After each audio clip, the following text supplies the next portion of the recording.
In this 3-minute introduction, I'm going to answer 4 frequently asked questions about JavaScript. What is JavaScript? What can you do with it? Where does JavaScript code run? And what is the difference between JavaScript and ECMAScript? So let's start with the first question. What is JavaScript? JavaScript is one of the most popular and widely used programming languages in the world right now. It's growing faster than any other programming languages, and big companies like Netflix, Walmart, and PayPal build entire applications around JavaScript. And here's the average salary of a JavaScript developer in the United States.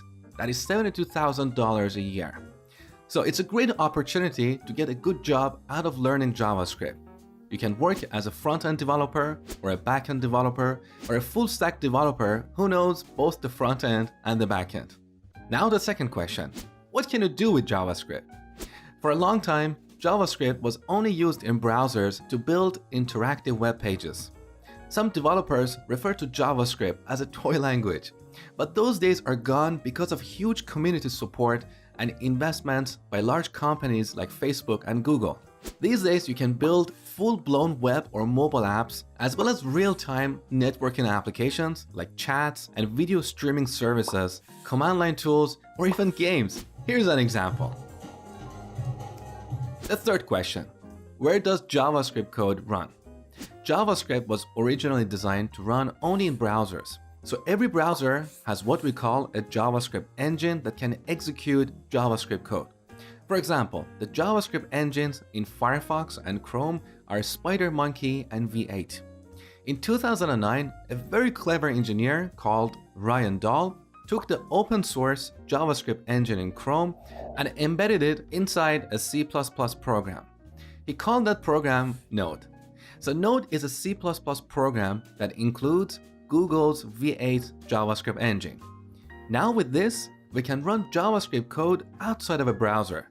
So we can pass our JavaScript code to Node for execution. And this means with JavaScript, we can build the backend for our web and mobile applications. So in a nutshell, JavaScript code can be run inside of a browser or in Node. Browsers and Node provide a runtime environment for our JavaScript code. And finally, the last question. What is the difference between JavaScript and ECMAScript? Well, ECMAScript is just a specification. JavaScript is a programming language that conforms to this specification. So we have this organization called ECMA, which is responsible for defining standards. They take care of this ECMAScript specification. The first version of ECMAScript was released in 1997. Then, starting from 2015, ECMA has been working on annual releases of a new specification. So in 2015, they released ECMAScript 2015, which is also called ECMAScript version 6 or ES6 for short. This specification defined many new features for JavaScript. Alright, enough theory, let's see JavaScript in action. So every browser has a JavaScript engine, and we can easily write JavaScript code here without any additional tools. Of course, this is not how we build real-world applications, but this is just for a quick demo. So open up Chrome, right-click on an empty area, and go to Inspect. Now this opens up Chrome Developer Tools. Here, select the Console tab. This is our JavaScript console, and we can write any valid JavaScript code here. So type this, console.log, put a single quote here, and then hello world. Another single quote to terminate, close the parentheses, and add a semicolon at the end. Now, as you go through the course, you're going to understand exactly what all this means. For now, don't worry about it. So now press enter, and you can see the hello world message on the console. We can also write mathematical expressions here. For example, 2 plus 2, we get 4. Or we can do something like this. Alert, parentheses, single quote, yo. Enter, and here's an alert. In the next lecture, I'm going to talk about setting up your development environment for writing JavaScript code.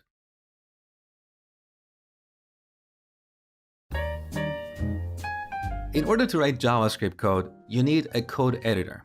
There are various code editors out there, including Visual Studio Code or VS Code, Sublime Text, Atom, and so on. Out of these, my favorite is Visual Studio Code that you can download from code.visualstudio.com. It's a very simple, lightweight, cross-platform, and powerful editor. So if you don't have Visual Studio Code on your machine, go ahead and download it. The other thing I want you to install is Node. You can download Node from nodejs.org. Now, technically, you don't necessarily need Node to execute JavaScript, because as I explained before, you can execute JavaScript code inside of a browser or in Node. But it's good to have Node on your machine because we use that to install third-party libraries. And also, later in this section, I'm going to show you a preview of Node. So, pause the video now and download Visual Studio Code as well as Node. Once you're done, come back, continue watching. All right, now I want you to create a new folder. Call that JS-Basics. The name doesn't really matter. We just want to have a folder for writing all the code in this course. Now, drag and drop this folder into Visual Studio Code. Okay, we've got this folder open. Let's add a new file here, index.html. Now, you don't really need to know HTML in order to take this course, but if you want to be a front-end developer, you should know your HTML well. Now, in this file, I want you to type an exclamation mark and then press tab. This generates some basic HTML boilerplate. We don't really care about any of this code here. We're going to use this as a host for our JavaScript code. You're going to see that in the next lecture. So, save the changes. Now, open the extensions tab here. Here in this box, search for live server. So live server is a very lightweight web server that we're going to use to serve our web application. So install this, then you will have to restart Visual Studio Code. When you're done, go to the Explorer tab, right-click index.html, and select Open with Live Server. This will open up Chrome or your default browser and point it to this address. That's where our web application is served from. Now, currently we have an empty page. Now, to make sure that everything is working properly, let's go back to Visual Studio Code. Here in the body section, let's add an H1, press tab, and type hello world. Now, save the changes. Back in the browser, you can see this page is refreshed automatically, and we've got the hello world heading here. In the next lecture, you're going to write your first JavaScript code.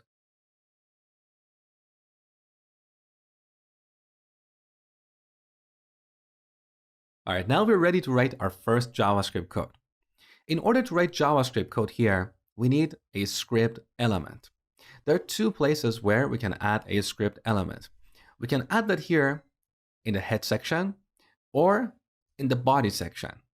The best practice is to put the script element at the end of the body section after all the existing elements. So here after H1, I'm going to type script and press tab. This is our script element. Now, why did I say that as a best practice, you should put the script element here? Well, there are two reasons for that. One reason is that the browser parses this file from top to bottom. So if you put the script element here in the head section, you might have a lot of JavaScript code there. So your browser may get busy parsing and executing that JavaScript code, and it won't be able to render the content of the page. So this will create a bad user experience. Your user looks at your web page, it's white or blank, while your browser is busy parsing and executing your JavaScript code. So that's reason one. The second reason is that almost always the code that we have in between script elements needs to talk to the elements on this web page. For example, we may want to show or hide some elements. So by adding the code here at the end of the body section, we'll be confident that all these elements are rendered by the browser. Now, there are exceptions to this rule. Sometimes you're using third-party code that has to be placed in the head section. But these are exceptions. As I told you before, as a best practice, you should add your JavaScript code at the end of the body section. Now here, we're going to write the same code that you wrote in the last lecture. Console.log hello world. But we're going to talk about this in a little bit more detail. What we have here is a statement. A statement is a piece of code that expresses an action to be carried out. In this case, we want to log a message on the console. All statements in JavaScript should be terminated by a semicolon. What we have here in between single quotes is called a string. A string is a sequence of characters. Now in JavaScript, we also have this notation. We can add 2 slashes, and this represents a comment. So here we can add some description to our code, and this description is ignored by the JavaScript engine. It's not executed. It's purely for documenting the code when you want to explain to other developers why you have written this code this way. You don't want to explain what the code does because that should be clear in the code itself. So here I don't want to write something like logging something on the console. That's so obvious in the code, right? Instead, we want to explain whys and hows. So for this demo, I'm just going to add a simple comment. This is my first JavaScript code. Now save the changes. Back in the browser, we need to bring the console back up. So right click somewhere and go to inspect, or alternatively, you can use a shortcut that is Alt, Command and I on Mac, or Alt, Control I on Windows. That brings up the console tab. If the console tab is not immediately visible, make sure to select it here. And here you can see the hello world message.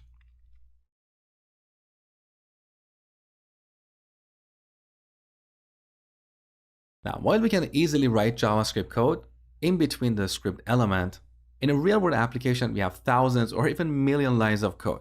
We don't want to write all that code inline here. We want to extract and separate our JavaScript code from our HTML code. Let me give you a metaphor. Think of your house. In your bedroom, you have your bed and your clothes.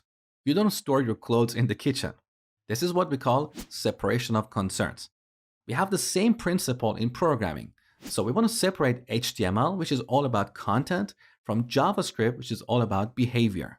How should your web page behave? What should happen when we hover our mouse over a given element? Maybe something should pop up, maybe something should be hidden. So we use JavaScript to implement behavior.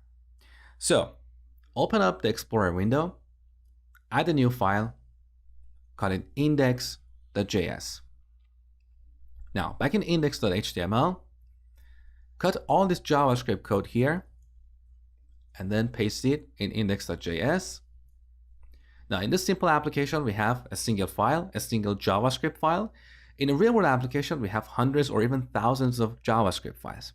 Later in the course, you will learn how to combine these files into a bundle and serve that bundle to the client. Now, save the changes, back in index.html. Now that all our JavaScript code is in a separate file, we need to reference that file here.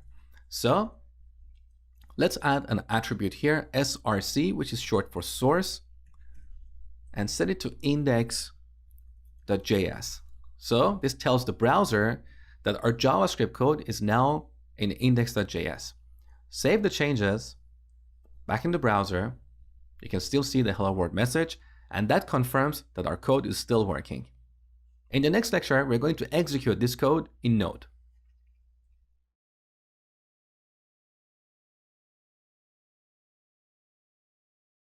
So in the last lecture, we executed this piece of JavaScript code inside of a browser. In this lecture, I'm going to show you how to run the same code in Node. So I'm assuming that you have installed Node on your machine. If not, head over to nodejs.org and download the latest version of Node. Now, if you're on Windows, open up Command Prompt. If you're on Mac, open up Terminal and head over to the folder you created earlier. Now in this folder, we run Node and pass the name of our JavaScript file, that is index.js. We get the same message on the console. So you can see Node is a program that includes Google's V8 JavaScript engine. We can give it a piece of JavaScript code and it will execute that code for us, just like how we can execute some JavaScript code in a browser. So Node is a runtime environment for executing JavaScript code. Now let me show you a tip. Here in VS Code, we have an integrated terminal. So you don't have to explicitly open up a separate terminal window. So here on the top, under the View menu, look, we have Integrated Terminal. Note the shortcut here. That's the shortcut for Mac. On Windows, you're going to have a different shortcut. So select this, and here's our integrated terminal pointing to the same folder where we created our files. So you don't have to explicitly navigate to this folder. And here we can run node index.js as well. Now in this course, we're not going to work with Node anymore because Node is a completely separate topic. In fact, I have a comprehensive course about Node with 14 hours of content. So once you finish this course, if you want to learn Node, you can always look at my Node course. Well, hello, it's Mosh here. Thank you for watching my JavaScript tutorial. I just wanted to quickly let you know that this tutorial is part of my complete JavaScript course where you can learn about all the essential concepts in JavaScript. The course is packed with lots of exercises and solutions, and by the end of watching the course, you will also receive a certificate of completion. In case you're interested, you can find the link in the video description, and if not, that's perfectly fine. Continue watching as the next section is coming up.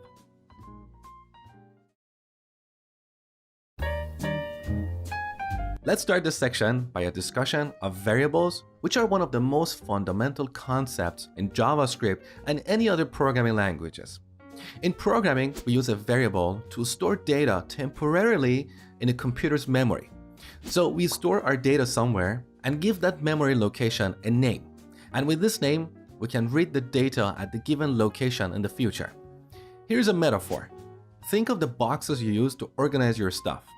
You put your stuff in various boxes and put a label on each box. With this, you can easily find your stuff, right? A variable is like a box. What we put inside the box is the value that we assign to a variable, that's the data, and the label that we put on the box is the name of our variable. Now let's see this in code. So here in index.js, I'm going to declare a variable. Now previously, in the old days, before ES6, we use the var keyword to declare a variable. But there are issues with var, as you will find out later in the course. So going forward from ES6, the best practice is to use the let keyword to declare a variable. Now we need to give this variable a name or an identifier, and this is like the label we put on a box. So I'm going to call this name, and finally we need to terminate this declaration with a semicolon. Now let's log this on the console and see what we get. So console.log name. Once again, we need to terminate this statement with a semicolon. Save the changes, and here in the console we see undefined. So by default, variables that we define in JavaScript, their value is undefined. Now we can optionally initialize this variable. So I'm going to set this to a string, which is a sequence of characters, like Mosh. Note that I'm using single quotes. You can also use double quotes. Different developers have different preferences, but it's more common to use single quotes for declaring strings in JavaScript. Now, when we save the changes, instead of undefined, we see Mosh on the console. So here in this example, we have declared a variable called name, and we have set that to this value, to this string. Now, we have a few rules for naming these variables. Here are the rules. First is that they cannot be a reserved keyword. So in JavaScript, we have reserved keywords. Let is one of them. We also have if, else, var, and so on. Now, you don't have to memorize this list. If you try to use one of these names, you're going to get an error. For example, if I change this to if, note this red underline. This is indicating that this is not a valid identifier, okay? So revert it back. Now, the second rule is that they should be meaningful. We want to have meaningful names, like meaningful labels. I've seen developers using names like A or B or A1 or I don't know, X. These variable names do not give us any clue what is the purpose of these variables. What kind of data are we storing at that memory location? So always use meaningful and descriptive names, okay? Now, back to name. The third rule is that they cannot start with a number. So we cannot have a variable like one name. But again, going back to the second rule, why would you want to call a variable one name? It's meaningless, right? So always use meaningful names. The fourth rule is that they cannot contain a space or hyphen. So if you have multiple words, you need to put them together. Here's an example. Let's imagine we want to declare a variable called first name. So first name, and note that here I'm using camel notation. So the first letter of the first word should be lowercase, and the first letter of every word after should be uppercase. This is what we call camel notation, which is the convention we use in JavaScript to name our variables. Another thing you need to know about these variable names is that they are case sensitive. So if I declare another variable, call it first name, but make the F uppercase, these two variables are different. But as I told you before, if you stick to camel notation, you wouldn't end up with a variable name like this.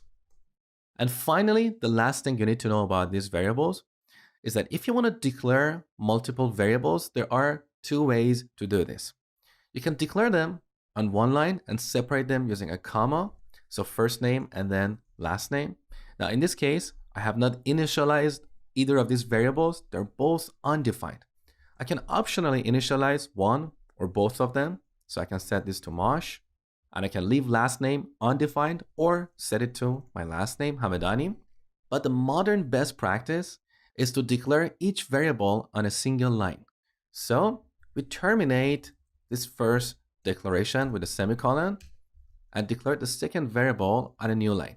That's the modern best practice. Next, we're going to look at constants.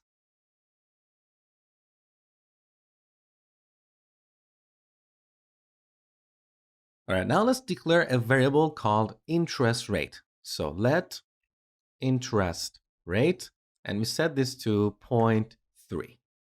Now this is the initial value. We can always change that later. So we can set interest rate to, let's say, 1. Now if we log this on the console, of course we're going to see the new value, right? So save the changes, and here's 1 on the console. However, in a real-world application, there are situations that we don't want the value of a variable to change, because otherwise it's going to create all kinds of bugs in our application. In those situations, instead of a variable, we use a constant. So the value of a variable, as the name implies, can change, but the value of a constant cannot change. So here, if we change let to const, now interest rate will be a constant. So when I save the changes, you're going to see an error in the console on line 3 where we reassign interest rate. So let's have a look. Save the changes, and here's the error. Uncaught type error, assignment to constant variable. You can see this error happen in index.js, line 3. Now if you click here, you can see the line in code where this error occurred. So we cannot reassign a constant. All right, now back to the console. So here's the best practice. If you don't need to reassign, constant should be your default choice. Otherwise, if you need to reassign a variable, use let.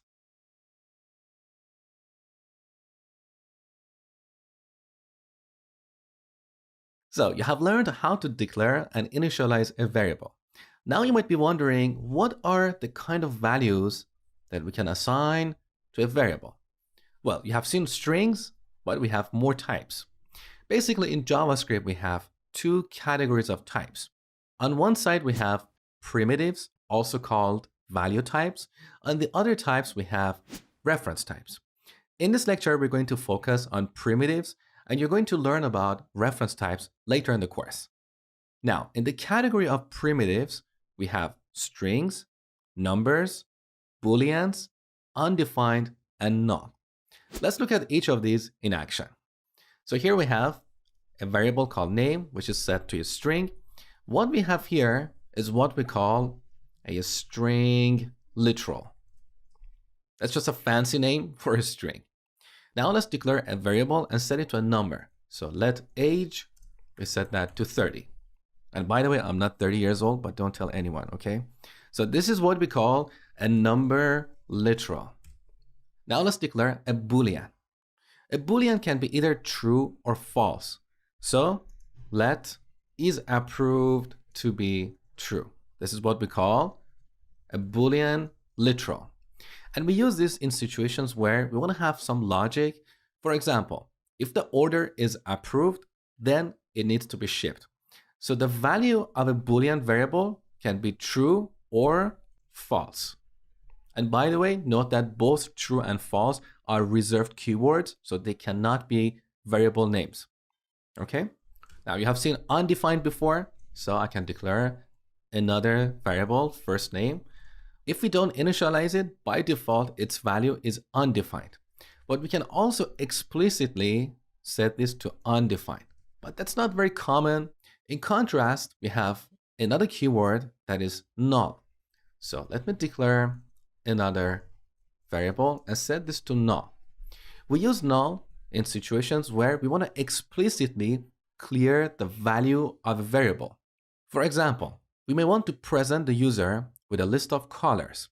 If the user has no selection, we want to set the selected color variable to null. In the future, if the user selects a color, then we're going to reassign this variable to a color like red. And then if they click red again, perhaps we want to remove the selection, so we set this back to null.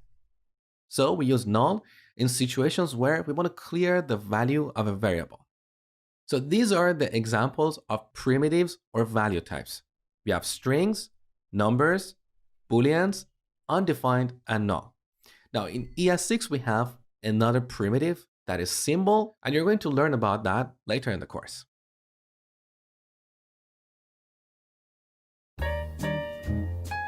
One thing that separates JavaScript from a lot of programming languages is that JavaScript is a dynamic language. What do I mean by dynamic? Well, we have two types of programming languages: static languages or dynamic languages. In static languages, when we declare a variable, the type of that variable is set and it cannot be changed in the future. In a dynamic language like JavaScript, the type of a variable can change at runtime. Let's see this in code. So back in the example from the last lecture, we have declared this name variable and we have set that to a string. So the type of name is currently a string, but it can change in the future. Let's take a look. So here in the console, we can execute some JavaScript code. We have this type of operator, and with that, we can check the type of a variable. So after that, we add the name of the variable, in this case, our name variable. So note that the type of name is a string. Now, if we reassign name to a different value, like a number, and check its type, look, the type is now changed to a number. This is what we call a dynamic language. So unlike static languages, the type of these variables will be determined at runtime based on the values that we assign to them. Now let's take a look at a few more examples of the type of operator. And by the way, note that type of is another reserved keyword, so you cannot have a variable called type of. So we can clear the console by pressing Ctrl and L. So now let's take a look at type of age. It's a number. Now if we change age to a floating point number, and I know it doesn't make sense, but let's just stick to this for this example, 30.1. And then look at type of age, it's still a number. So in JavaScript, unlike other programming languages, we don't have two kinds of numbers. We don't have floating point numbers and integers. All numbers are of type number. Now let's look at the type of is approved. It's a Boolean, as I told you before. What about the first name? Let's have a look. Type of first name. It's undefined. And that's funny because the value of this variable is undefined, but its type is also undefined. What does this mean? Well, earlier I told you that we have two categories of types. We have primitives or value types and reference types. In the primitive types category, we have strings, numbers, booleans, undefined, and null.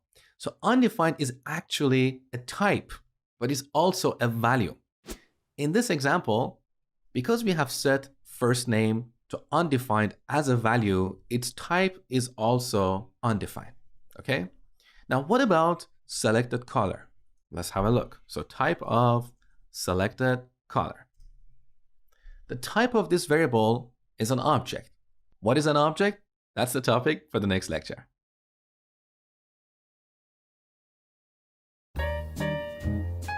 So you have seen all the primitive types in JavaScript.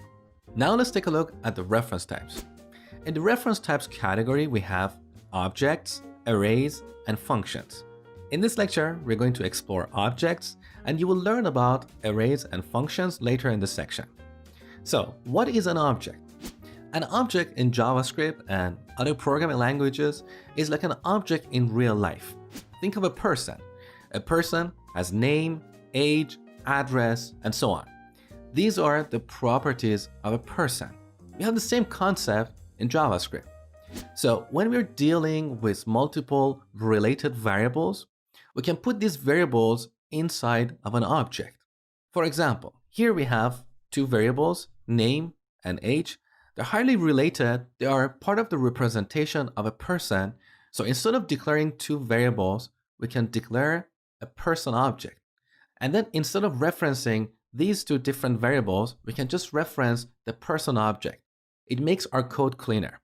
So let's see how we can declare a person object. We start with let or const if we don't want to reassign the person object, and set it to an object literal. So this syntax we have here, these curly braces, is what we call an object literal. Now, between these curly braces, we add one or more key value pairs. So the keys are what we call the properties of this object. In this case, we want this person object to have two properties or two keys, name and age. So we add name here, that's the key. Then we add a colon, and after that we set the value. So mosh. Now we add a comma and add another key value pair, age 30. So now we have a person object with two properties or two key value pairs, name and age. And with that, we don't need these two variables. Now let's log person on the console. So console.log person. Save the changes. So here's our person object. Again, note the object literal syntax. So we have curly braces, and in between them we have one or more key value pairs. And these are the properties of the person object. Now, there are two ways to work with these properties. Let's say we want to change the name of this person. So we need to access the name property. There are two ways. The first way is what we call the dot notation. So we add the name of our object, in this case person, dot. Now you can see its properties. We have age and name. So we can change the value of name to John. Now we can use the dot notation to also read the value of a property. So here on line 10, instead of logging the person object, we can log its name property. Now save the changes, and in the console we get John. The other way to access a property is using bracket notation. So bracket notation. So instead of dot, we use square brackets, and we pass a string that determines the name of the target property. So single or double quotes, but single quotes are more common. The name of the target property is name. So we can change that to, let's say, Mary. Again, when reading that, we can use the dot notation or the bracket notation. If we save the changes, now we get Mary on the console. Now you might be asking, which approach is better, dot notation or bracket notation? Well, as you can see, dot notation is a bit more concise, it's shorter, so that should be your default choice. However, bracket notation has its own uses. Sometimes you don't know the name of the target property until the runtime. For example, in our user interface, the user might be selecting the name of the target property. In that case, at the time of writing code, we don't know what property we're going to access. That is going to be selected at runtime by the user. So we might have another variable somewhere else, like selection, that determines the name of the target property that the user is selecting, and that can change at runtime. With this, we can access that property using the bracket notation in a dynamic way. So we pass selection here and we get the same result. Okay? Now, if this is confusing, don't worry. You're going to see this again in the future as you gain more experience with JavaScript. For now, just stick to the dot notation because that's cleaner and easier. Next, we're going to look at arrays.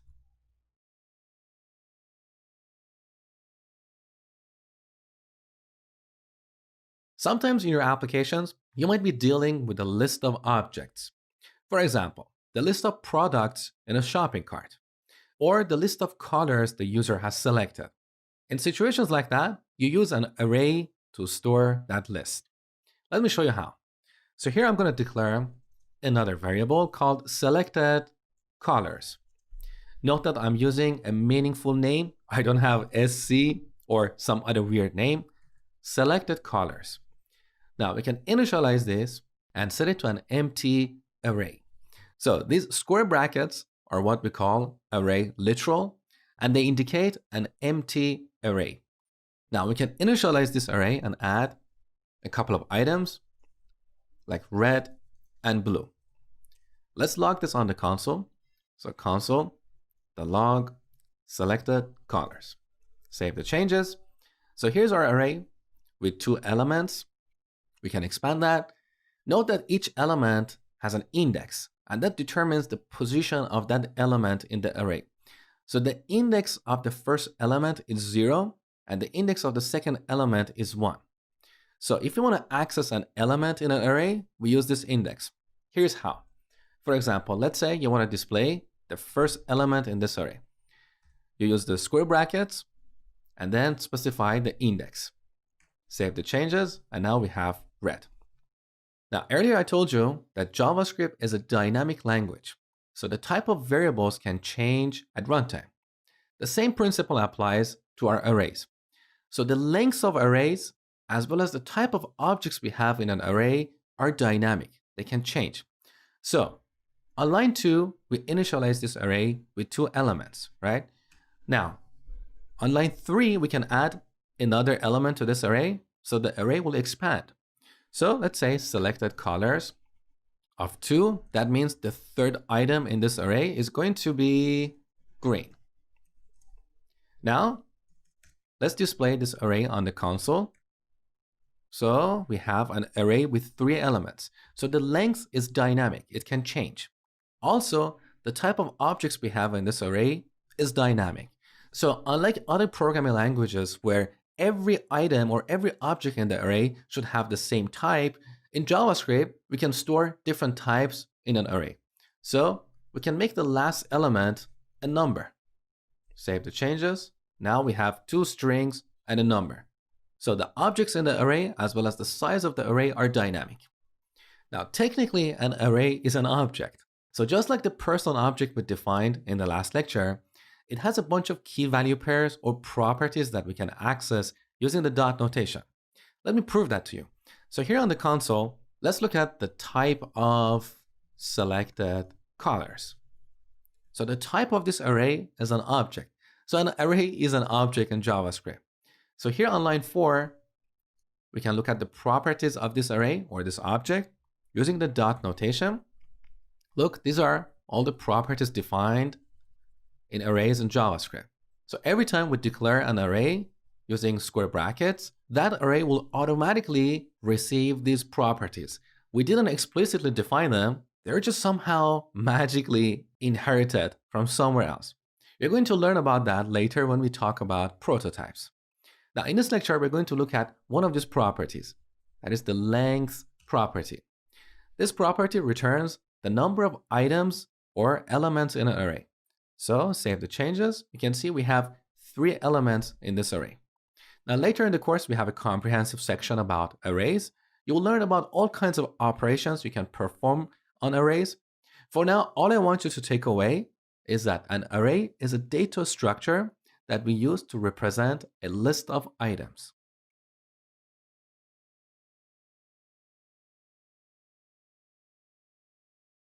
In the category of reference types, you have learned about objects and arrays. Now let's take a look at functions. Functions are one of the fundamental building blocks in JavaScript. A function is basically a set of statements that performs a task or calculates a value. Let me show you a couple of examples. So I'm going to declare a function using the function keyword. Now we need to give it a name. Let's call that greet. After that, we need to add parentheses. That's part of the syntax for declaring functions. And then curly braces. Now what we have here inside the curly braces is what we refer to as the body of this function. And this is where we add all the statements to define some kind of logic in our application. For example, the logic for this function should be to display a message on the console. So here we can add console.log hello world. Now note that here we have a statement, so we terminate it with a semicolon. But when we are declaring a function, we don't need to add semicolon at the end because we are not declaring it like a variable like this. Okay? This is a function declaration, right? So now we have a function. We can call this function like this. So we add the name of the function and parentheses again, and then semicolon to indicate that this is a statement. Save the changes. Now we have hello world on the console. But that's pretty boring. Why would we do this? Let me show you how to make this more interesting. Our functions can have inputs, and these inputs can change how the function behaves.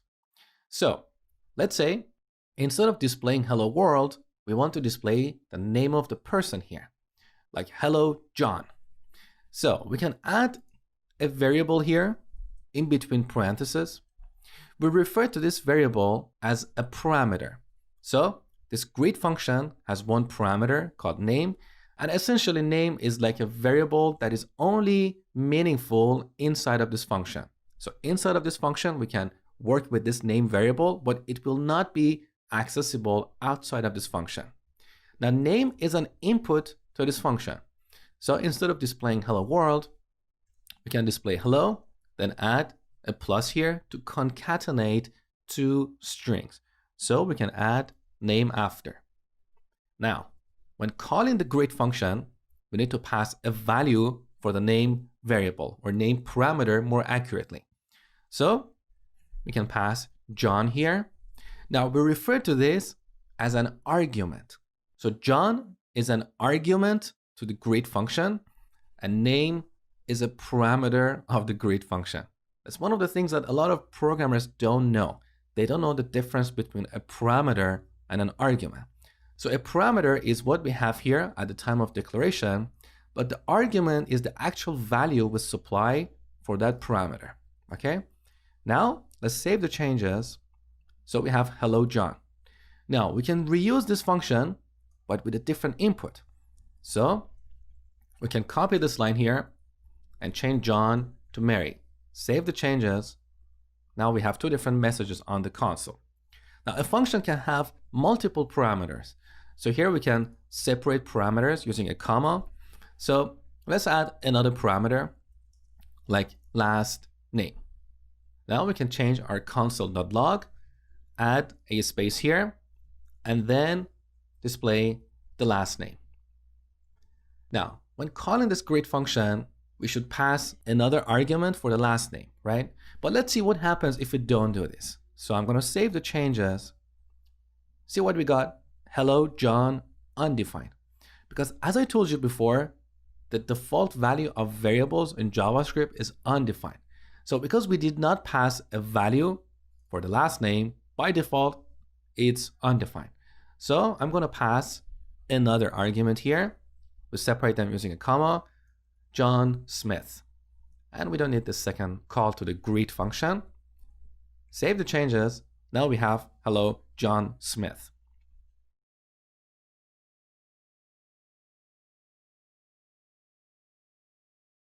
Now there is a cleaner way to write this code on line 3.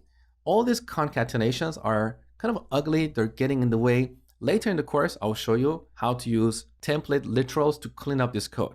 For now, don't worry about it. Let's look at another example of a function. So this function we have here is performing a task. So performing a task.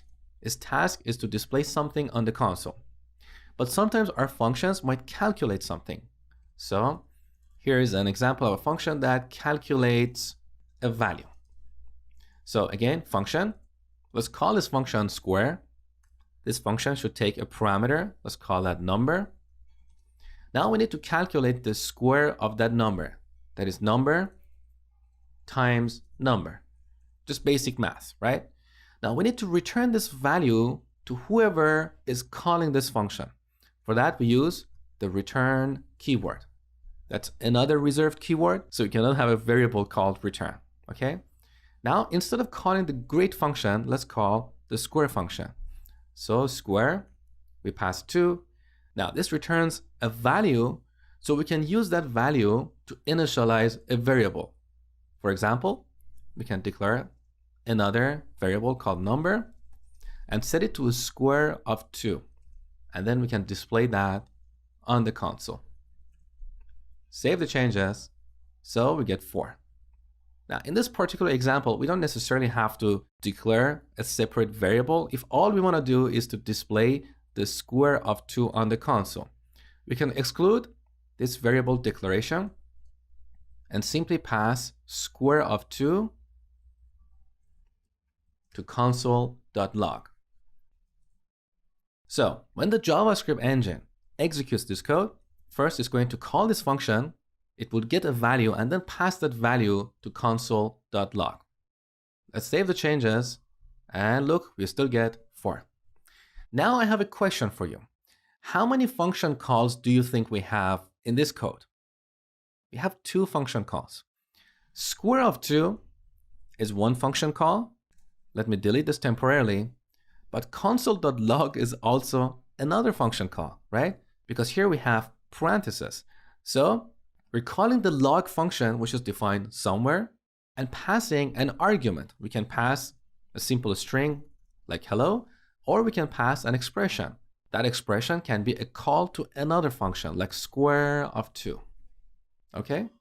So this is the basics of functions. Again, later in the course, we have a comprehensive section about functions. For now, all I want you to take away is that a function is a set of statements that either performs a task or calculates and returns a value. A real-world application is essentially a collection of hundreds or thousands of functions working together to provide the functionality of that application. Hi there, it's me Mosh again. You seem to be very enthusiastic about learning JavaScript, so I want to congratulate you for your determination for learning. If you want to learn more from me, I highly encourage you to enroll in my JavaScript course. You can watch this course online or offline as many times as you want at your own pace. The course comes with plenty of exercises and solutions, and you will also receive a certificate of completion by the end of watching the course. In case you're interested, the link is in the video description. Have a great day, and I hope to see you in the course.